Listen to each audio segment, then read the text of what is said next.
Assalamualaikum warahmatullahi wabarakatuh. Kembali lagi bersama Miss Eka. Abang kakak, bagaimana kabarnya hari ini?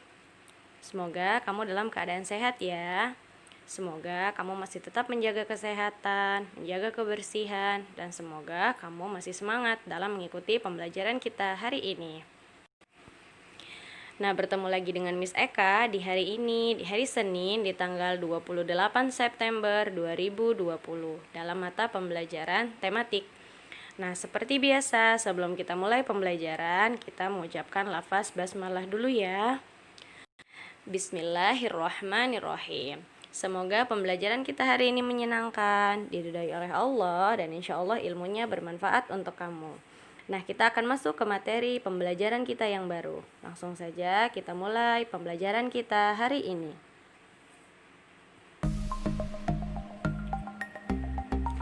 Tema 4 yaitu globalisasi. Subtema 1, globalisasi di sekitarku. Materi ini disusun oleh guru kelas 6 SDIT Nurul Ilmi. Nah, tujuan pembelajaran kita hari ini yang pertama, setelah mengamati reklame, siswa mampu mengidentifikasi ciri-ciri reklame dari contoh yang diberikan dengan cermat. Kedua, setelah membaca teks, siswa mampu mengidentifikasi contoh keberagaman ekonomi dengan benar. Ketiga, dengan membaca, siswa mampu menyebutkan informasi penting dari teks eksplanasi yang dibaca dengan tepat. Dan yang keempat, dengan pengamatan, siswa mampu mengidentifikasi cara menyalurkan energi listrik dari model rangkaian listrik dengan tepat. Nah, materi kita yang pertama yaitu mata pelajaran SPDP. Tahukah kamu bahwa batik Indonesia sudah mendunia? Nah, ini membuktikan bahwa produk Indonesia juga mampu bersaing di era globalisasi. Nah, abang kakak, batik itu merupakan salah satu karya seni yang bahkan sudah dikenal di hampir seluruh dunia. Nah, kita sebagai warga Indonesia harusnya bangga. Kenapa harus bangga? Karena batik yaitu kerajinan atau karya seni khas yang dimiliki oleh bangsa Indonesia itu sudah dikenal oleh mancanegara. Nah, bagaimana cara kita melestarikannya? Misalkan sudah pernah menjelaskan. Nah, cara kita melestarikannya itu dengan kita itu mempromosikan dengan cara tidak malu untuk memakai batik. Kemudian kita merasa bangga bahwa batik yang kita gunakan, yang dikerjakan atau dihasilkan oleh tangan-tangan anak bangsa itu sudah dikenal atau bahkan digunakan oleh orang-orang di dunia. Nah, kali ini kita akan mempelajari bahwa batik itu merupakan satu produk Indonesia yang mampu bersaing di era globalisasi. Nah, sebagai warga negara Indonesia, aku sangat bangga dengan hal tersebut. Seperti Miss Eka katakan tadi, kita harus bangga. Jadi bahwa salah satu karya seni batik, selain batik juga banyak kan karya seni atau hasil karya tangan anak bangsa itu yang sudah mendunia. Seperti di minggu sebelumnya yaitu angklung. Angklung itu merupakan alat musik tradisional Indonesia yang bahkan sekarang sudah dikenal di dunia. Nah, perhatikan di sini ada gambar batik Nusantara. Nah, abang kakak, jika gambar ini kurang jelas kamu lihat, silakan kamu buka buku tema 4 kamu di pembelajaran 2. Nah, di sini ada gambar mengenai batik Nusantara. Kemudian ada orang pintar, pilih batik Indonesia. Nah, yang terakhir ada produk Indonesia, kenapa tidak? Nah, kalau kamu perhatikan ketiga gambar tersebut itu adalah masing-masing mempromosikan batik. Nah, dengan judul atau dengan slogan yang berbeda-beda. Dari gambar yang kamu lihat, menurut kamu ketiga gambar tersebut termasuk contoh dari? Iya, nah ketiga gambar tersebut merupakan contoh dari jenis reklame. Nah, di sini kita akan mempelajari apa itu reklame, kemudian kita akan mempelajari jenis dan ciri-ciri bagaimana reklame yang baik. Nah, materi SBDP kita kali ini itu mengenai reklame. Nah, jadi jenis-jenis reklame itu banyak ya, abang kakak. Kalau kamu perhatikan ketiga gambar tersebut, di mana ketiga gambar tersebut mempromosikan batik, dimulai dengan judul Nusantara Batik, kemudian orang pintar pilih batik Indonesia, kemudian produk Indonesia, kenapa tidak? Nah, masing-masing di situ menampilkan gambar batik yang berbeda. Kalaupun ada yang sama itu seperti yang kamu perhatikan itu ada di gambar yang pertama dan gambar yang kedua. Nah, kata-katanya di situ banyak ya abang kakak. Nah, jadi dia mempromosikan batik baik untuk warga kita, kemudian juga untuk mancanegara. Nah, ketiga gambar ini termasuk salah satu jenis reklame yang disebut dengan poster. Nah, selain poster itu banyak juga jenis-jenis reklame yang lainnya. Nanti kamu akan menemukan itu ada selain brosur, ada poster, kemudian ada baliho, kemudian ada banner dan ada yang lain-lainnya. Nah, abang kakak di sini Miss Eka tidak akan menjelaskan banyak mengenai reklame karena di sini di awal Miss Eka meminta kepada kamu untuk mengerjakan latihan. Nah, jadi agar mudah dipahami, di buku yang kamu baca, di buku tema 4 kita itu sudah dijelaskan sedikit mengenai reklame. Nah, silahkan kamu baca buku kamu. Nah, Miss Eka meminta kamu mengerjakan latihan soal. Di sini ada 3 soal. Nah, yang pertama, menurut kamu reklame itu apa? Kemudian yang kedua, tuliskan jenis-jenis reklame. Dan yang ketiga, apa ciri-ciri reklame yang baik? Nah, di buku kamu itu sudah dijelaskan sedikit. Untuk lebih menambah wawasan kamu, silahkan kamu tambah jawaban kamu berdasarkan dari buku sumber lain atau dari internet. Nah, silahkan kamu kerjakan latihan 3 soal ini di buku latihan tematik kamu. Nah, di sini juga ada hadis riwayat Baihaqi yang berbunyi, nah sesungguhnya Allah menyukai orang-orang yang bekerja dan yang menekuni pekerjaannya. Nah, apa hubungannya dengan materi SBDP kita kali ini? Nah, abang kakak, orang Indonesia salah satu pekerjaan itu adalah membatik. Nah, jadi batik itu dihasilkan oleh tangan-tangan anak bangsa, tangan warga negara kita. Nah, sudah Miss Eka pernah jelaskan sewaktu di kelas 5 bahwa batik itu banyak jenisnya. Nah, salah satunya yang benar-benar terkenal itu adalah batik tulis, di mana para pengrajin itu benar-benar mengerjakan batik dari awal, dari mulai mereka menyiapkan kain, kemudian mewarnai sampai menghias kain tersebut dengan motif-motif batik yang diinginkan. Nah, jadi di sini Allah mengatakan bahwa sesungguhnya Allah itu menyukai orang-orang yang bekerja dan menekuni pekerjaannya. Nah, jadi ketika kita sebagai manusia, kodratnya itu kan kita berusaha. Nah, Allah yang menentukan segalanya. Nah, selain kamu misalnya sebagai seorang pelajar, nah tugas kamu apa? Ya kamu pekerjaan kamu itu adalah belajar dengan baik.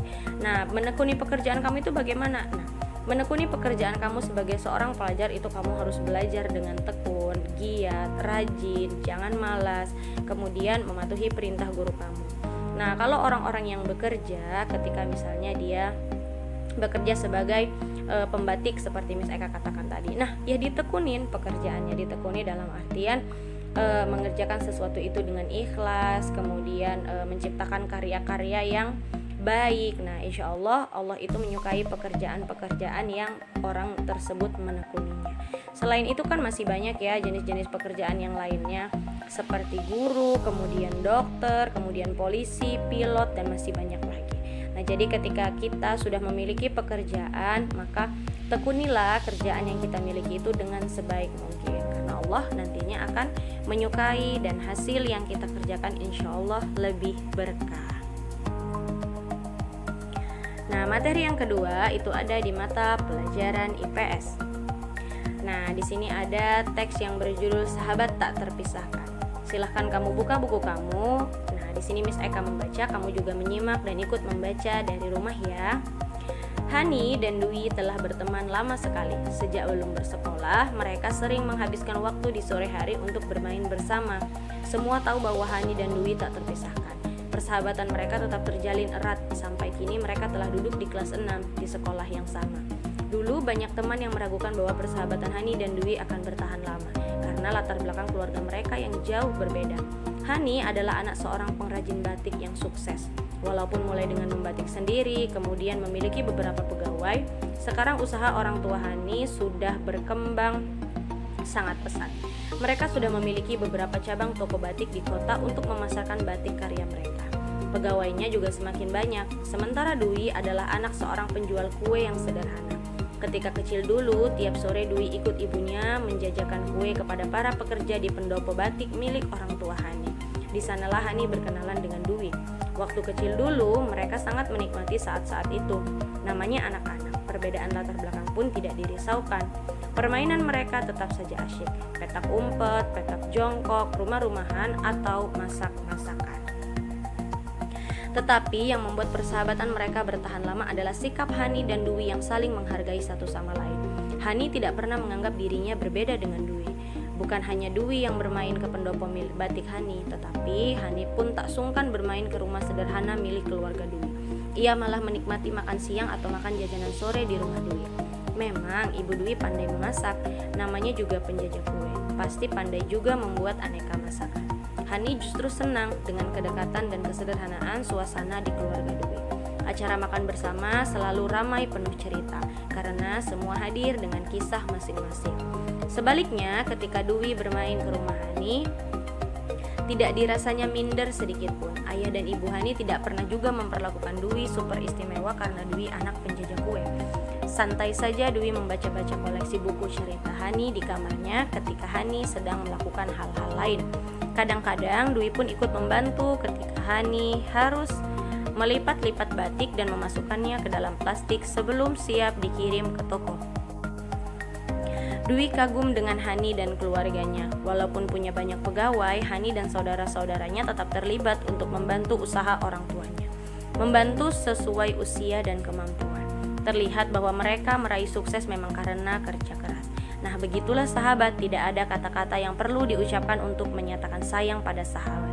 Hanya diperlukan sikap yang tulus, tak pandang perbedaan, saling menghargai, dan saling belajar. Rasa sayang yang tulus pada sahabat akan membentuk pertemanan yang indah dan tak terpisahkan.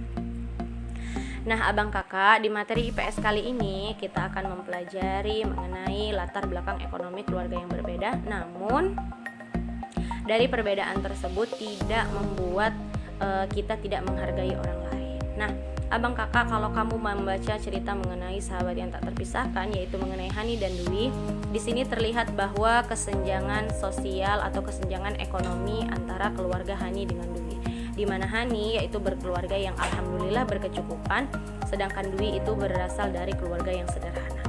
Nah, namun apa yang mereka lakukan? Mereka tetap berteman dengan baik walaupun keadaan ekonomi keluarga mereka berbeda. Nah, Hani dan Dwi itu berbeda latar belakang ekonomi keluarganya. Namun demikian mereka tetap berteman baik. Hani tetap menghargai Dwi dan tidak bersikap sombong. Hani belajar kesederhanaan dari Dwi dan Dwi menghargai Hani dan tidak malu berteman dengannya. Dwi belajar sikap yang tidak sombong dari Hani. Nah, di sini mencerminkan bahwa kita sebagai makhluk sosial, kita sebagai umat yang beragama, sebagai hamba Allah itu tidak boleh membeda-bedakan. Nah, karena Allah itu menciptakan perbedaan agar kita saling menghargai, bukan saling menghina, bukan saling merendahkan, apalagi saling memusuhi. Tidak ya, abang kakak. Nah, jadi pelajaran yang bisa kita ambil adalah walaupun berbeda, baik itu dari segi perekonomian, baik itu dari budaya, kemudian dari keadaan fisik apalagi, nah itu tidak menghalangi kita untuk berteman baik dengan orang lain. Nah, jadi kamu juga ketika kamu memiliki sahabat, kamu harus menghargai bagaimanapun keadaannya, apapun yang dilakukan. Selagi itu baik harus kita dukung. Nah, ketika dia salah, maka kita ingatkan. Itulah tugas kamu sebagai sahabat yang baik. Selanjutnya kita masuk ke materi IPA. Nah, abang kakak, di sini kamu diminta membaca buku tema 4 yaitu halaman 25. Nah, buku tema 4 halaman 25 itu membahas mengenai bagaimana listrik itu mengalir dari mulai awal bahkan sampai dari awal dia dari pembangkit listrik itu bahkan bisa sampai ke rumah-rumah kita. Nah, abang kakak, kalau kamu sudah membaca buku tersebut, di sini Miss Eka akan melanjutkan mengenai penjelasannya. Nah, di sini yang pertama yaitu berasal dari bahan bakar. Nah, kemudian bahan bakar listrik itu nantinya akan dimasukkan ke pembangkit listrik. Nah, inilah dia pembangkit listrik. Kemudian dengan adanya gardu seperti ini, listrik itu akan dialirkan ke penaik tegangan. Nah, inilah dia. Selanjutnya, nah dialirkan melalui saluran transmisi. Nah, atau yang sering kita dengar dengan sutet. Inilah dia saluran transmisi. Nah, kalau kamu melihat ada dia saluran transmisi itu dia seperti tower, kemudian kalau kamu melihat dia seperti tiang tower, dia itu berukuran besar, kemudian dia itu terdapat banyak-banyak kabel, itulah yang menyalurkan listrik itu. Nah, listrik itu disalurkan kemana? Ke saluran distribusi. Setelah sampai ke saluran distribusi, nah dari saluran inilah yang akan dialirkan ke pelanggan-pelanggan listrik, atau kalau sering kita lihat seperti tiang-tiang listrik yang ada di sekitar kita, itulah dia saluran distribusi. Nah, pelanggan listrik itu siapa? Kita, warga yang menggunakan listrik, bisa itu sekolah, bisa itu rumah sakit, kemudian rumah seperti milik rumah kita. Nah, sampailah listrik itu ke rumah kita.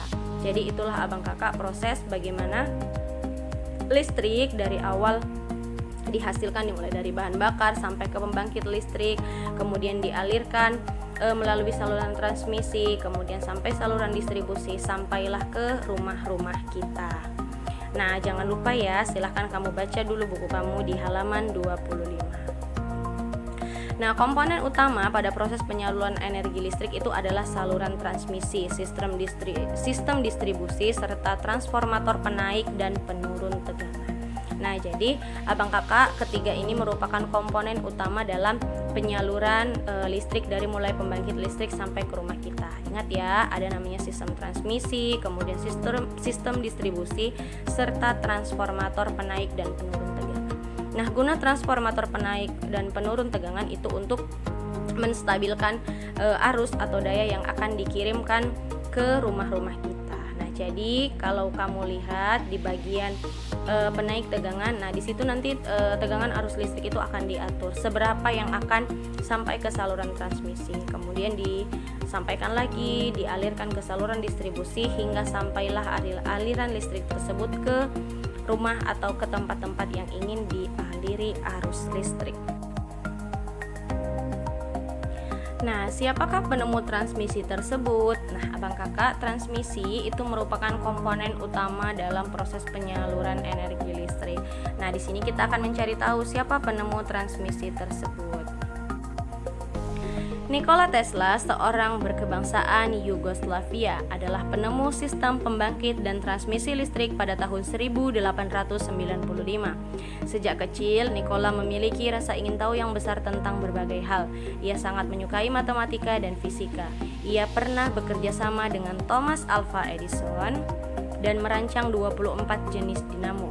Setelah Michael Faraday menemukan energi listrik, Nikola mengembangkan penemuan tersebut dengan membangun pembangkit listrik tenaga air atau PLTA pertama di dunia. PLTA tersebut memanfaatkan air terjun Niagara di Amerika, maka sejak saat itu listrik pun menerangi dunia hingga sekarang. Nah, jadi kita harus bersyukur dan berterima kasih kepada salah satu penemu, yaitu penemu pembangkit listrik aliran air atau penemu transmisi dalam pembangkit listrik, yaitu Nikola Tesla. Nah, setelah listrik itu ditemukan oleh Michael Faraday, Nikola Tesla ini kemudian mengembangkan dengan ilmu pengetahuannya, dia menemukan yang namanya adalah sistem transmisi. Kemudian akhirnya dia membangun sebuah pembangkit listrik tenaga air pertama atau PLTA di dunia, yaitu memanfaatkan air terjun Niagara yang ada di Amerika. Nah, kalau seperti sekarang kan contohnya kita di Sumatera Utara, kita itu mempunyai PLTA yang namanya PLTA Sigura-gura, itu ada di daerah Kabupaten Asahan. Nah, kalau kamu ingin tahu lebih lanjut, kamu boleh mencarinya di YouTube, mencari informasi di Google juga silahkan. Nah, jadi ingat ya abang kakak, penemu transmisi atau penemu sistem transmisi dalam pembangkit listrik itu adalah Nikola Tesla. Nah, itulah materi pembelajaran kita hari ini. Nah, abang kakak, jangan lupa kerjakan latihan kamu dengan sebaik mungkin. Kamu boleh mencari tambahan referensi dari buku lain, boleh juga dari internet. Silahkan kamu kerjakan dengan baik. Dan setelah selesai, silahkan kamu dokumentasikan, kirimkan melalui WA Miss Eka. Miss Eka mengucapkan terima kasih untuk kamu yang sudah mendengarkan dan menyaksikan video ini. Miss Eka menjelaskan materi dari awal sampai akhir. Semoga pembelajaran kita hari ini menyenangkan, diridhoi oleh Allah, dan insya Allah ilmunya bermanfaat untuk kamu. Kita ucapkan lafaz hamdalah, alhamdulillahirabbil alamin. Nah, jangan lupa ibadah hariannya untuk murojaah hafalan kamu dan juga membaca Al-Qur'annya. Sampai bertemu di materi pembelajaran selanjutnya. Assalamualaikum warahmatullahi wabarakatuh.